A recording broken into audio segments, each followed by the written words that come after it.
അനുദിന വിശുദ്ധർ ഫെബ്രുവരി 21 വിശുദ്ധ പീറ്റർ ഡാമിയൻ.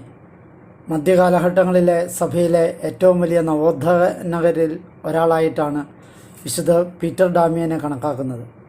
എല്ലാ കാലത്തെയും അസാധാരണ വ്യക്തിത്വങ്ങളിൽ ഒരാളായിരുന്നു വിശുദ്ധനെന്ന് അദ്ദേഹത്തിൻ്റെ ജീവിതത്തെപ്പറ്റി വിചിന്തനം ചെയ്യുമ്പോൾ നമുക്ക് മനസ്സിലാക്കാൻ സാധിക്കും.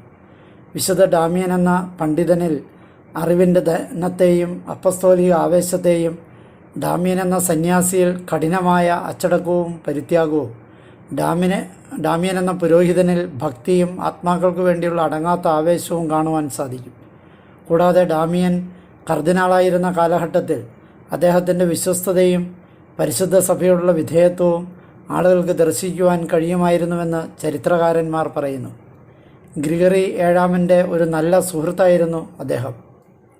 ഒരവസരത്തിൽ വിശുദ്ധൻ തൻ്റെ അനന്തരവന് ഇപ്രകാരം എഴുതുകയുണ്ടായി: ദിനംതോറും രക്ഷകനായ യേശുവിൻ്റെ മാംസവും അപ്പവും ഭക്ഷിച്ചുകൊണ്ട് തന്നെ സംരക്ഷിക്കുന്നത് ഒരിക്കലും അവസാനിപ്പിക്കരുത്.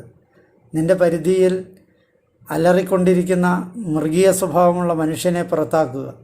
നിന്നെ മറഞ്ഞിരിക്കുന്ന രഹസ്യ ശത്രു നിൻ്റെ അധരങ്ങൾ യേശുവിൻ്റെ രക്തത്താൽ ചുവന്നിരിക്കുന്നത് കാണട്ടെ. അവൻ ഭയന്നു വിറയ്ക്കും. ഭയം കൊണ്ട് കുനിഞ്ഞ് അവൻ്റെ ഇരുളിലേക്ക് നാണം കെട്ട് പലായനം ചെയ്യുന്നത് നിനക്ക് കാണാൻ സാധിക്കും.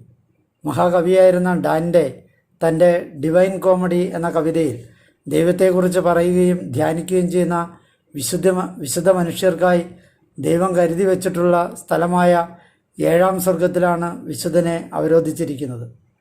1072 വിശുദ്ധന് 65 വയസ്സുള്ളപ്പോഴാണ് അദ്ദേഹം മരണമടഞ്ഞത്.